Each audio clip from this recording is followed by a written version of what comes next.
तो आज सहारनपुर में एक बड़ी बैठक जो है वो आजाद समाज पार्टी की तरफ से चल रही थी और आजाद समाज पार्टी के जो राष्ट्रीय अध्यक्ष हैं चंद्रशेखर आजाद, वो पिछले 3 घंटे से लगातार अपनी टीम के साथ जो है वो बातचीत कर रहे थे। तैयारियों को लेकर यहाँ पर सीधे बातचीत थी। कहीं ना कहीं 2027 नजदीक है और ऐसे में आजाद समाज पार्टी अपने संगठन को मजबूत करने में जो है वो जुटी हुई है। और चंद्रशेखर जी है, बात कर लेते हैं। 27 की तैयारी है और आप पूरे 3 घंटे से, हम भी इंतजार करें, 3 घंटे से आपके कार्यकर्ताओं को लगातार आप टिप्स दे रहे थे। क्या फॉर्मूला सेट किया चंद्रशेखर ने 27 को लेकर? टिप्स नहीं दे रहा था, उनसे आग्रह कर रहा था कि वो मजबूती से आने वाले चुनाव की तैयारियां करें और ये सुनिश्चित करें कि चुनाव मजबूती से लड़ा जाए और जीता जाए, क्योंकि चुनाव के समय चुनाव की तैयारियां करने वाले लोग अक्सर हार जाते हैं।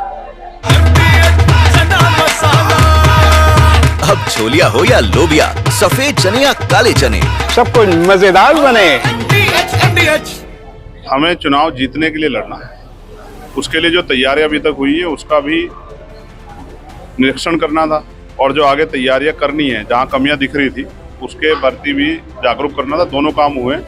आशा उम्मीद है कि भविष्य में जो तीसरे पंचायत चुनाव आएंगे उनमें आजाद समाज पार्टी बहुत अच्छा कार्य करेगी और बड़ी पार्टी बन के उठेगी। बिहार में आप लोगों का गठबंधन था, क्या 27 के लेके कोई रणनीति बन रही है गठबंधन की? अभी जो कुछ हो गया सामने रखी जाएगी। अभी तो कोई ऐसा वो है नहीं, विकल्प खुले हुए। बीजेपी को छोड़ के सभी के लिए विकल्प खुले हुए। पार्टी के जो सीनियर लीडरशिप बात कर रही है, कोई अगर इस तरह की उनका आदेश आएगा, किसी को इस तरह की बातचीत बनेगी तो उसको हम लोग फॉलो करेंगे। हम तो वर्कर है पार्टी के। एक बड़ा राजनीतिक घटनाक्रम हुआ है आज। बिहार के मुख्यमंत्री नीतीश कुमार जो हैं वो राज्यसभा जा रहे हैं मुख्यमंत्री पद छोड़कर। इस पूरे घटनाक्रम को आप कैसे देखते हैं? बिहार का जो घटनाक्रम है ये एक संदेश है। ऐसा ही महाराष्ट्र में हुआ था। पहले शिवसेना तोड़ी गई, फिर शिंदे जी को मुख्यमंत्री बनाया गया, उसके बाद में भाजपा ने भाजपा बहुत लंबे समय से अपना मुख्यमंत्री बनाना चाहती थी बिहार में, लेकिन वहाँ जो अति पिछड़े जो अति दलित जातियां हैं वो नीतीश जी के नेतृत्व को स्वीकार करती, भाजपा को नहीं। चुनाव के समय ये हो नहीं सकता था, इसलिए उनको जो है तमाम विरोधाभास के बाद भी सामने रखा गया।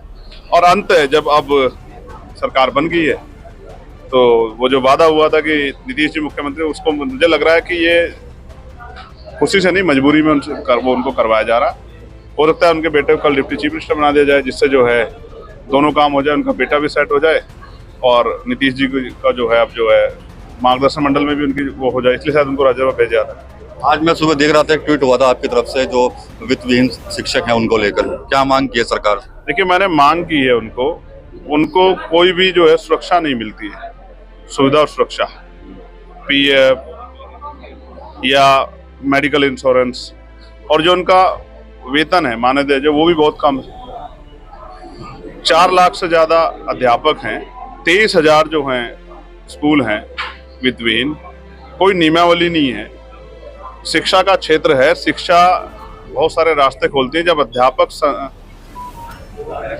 मानसिक रूप से जो है तैयार नहीं होगा या मानसिक रूप से वो जो है पीड़ा में होगा तो वो कैसे बच्चों को पढ़ा पाएगा? उसकी जरूरतें, उसकी बुनियादी जरूरतें, उसका मानदेय वो इतना होना चाहिए जो सम्मानीय हो, गरिमाएं हो, जिससे कि वो आसानी से अपने जो कार्य को संतुष्टिपूर्ण रूप से कर सके। इसलिए मैंने मांग उठाई कि कम से कम 25,000 रुपये वेतन जो है उनको मिलना चाहिए, जिससे कि वो संतुष्टिपूर्ण तरीके से जो अध्यापन का कार्य उसको कर पाए और वो बच्चे जो हैं, जो भविष्य वहाँ तैयार हो रहा है, वो मजबूती से देश की सेवा करें। इसलिए मैंने उनकी मांग उठाई। एक आखिरी सवाल, इंटरनेशनल इशू चल रहा है ईरान वाला, कुछ कहना? किसी और कमेंट कर दूँ, आज कर लेते हैं। चलिए, यहाँ पर अब मीडिया को ब्रीफ करेंगे चंद्रशेखर, बात कर लेंगे।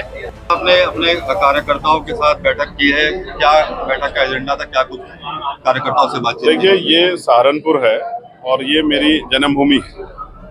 हमारा आंदोलन भीम आर्मी भारत एकता मिशन और आजाद समाज पार्टी की शुरुआत हम लोगों ने यहीं से की। पुराने साथियों से और जो नए पार्टी के कार्यकर्ता पदाधिकारी उनसे, जोन मंडल के जो जिम्मेदार साथी उनको बुलाया गया था। उत्तर जो सहारनपुर की जो टीम है उनको बुलाया गया था। उनसे चर्चाएं हुई। तीसरे पंचायत चुनाव, विधानसभा चुनाव हमारे सामने, किस तरह से चुनाव लड़ा जाए, क्या तैयारी है, संगठनात्मक शक्ति कहाँ तक पहुंची, बूथ सेक्टर क्या स्थिति है, भाईचारा संगठन किस तरह के हैं। हमने उत्तर प्रदेश में, पश्चिम उत्तर प्रदेश 13 जातियों का भाईचारा संगठन बनाया है। सेक्टर और बूथ की कमेटियां बनाई हैं, कई प्रकोष्ठ बनाए हैं। मेन हमारा संगठन है, हमने जातिगत तमाम पाल, प्रजापति, कश्यप, जितनी भी अति पिछड़ी जातियां हैं, सैन, विश्वकर्मा, जहां जहां जिस समाज की बाहुल्यता है, जिलों के अधिकार, जिलों के आधार पे हमने वहां उनको जिम्मेदारियां दी। मुस्लिम समाज के लोगों को भी हमने भाईचारा संगठन में भी और महत्वपूर्ण भूमिकाओं में भी रखा है।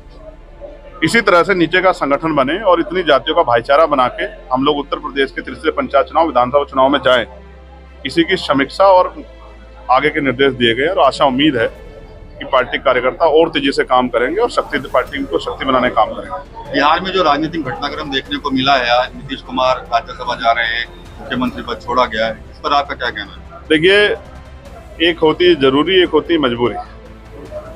भारतीय जनता पार्टी का इतिहास है कि उन्होंने जिसके साथ अलायंस किया है उस पार्टी को तोड़ा है, उस पार्टी के मोरल वैल्यू को कमजोर किया है, उस पार्टी की लीडरशिप को क्रैश किया है। जब हम महाराष्ट्र देखेंगे, शिंदे जी के साथ भी यही हुआ।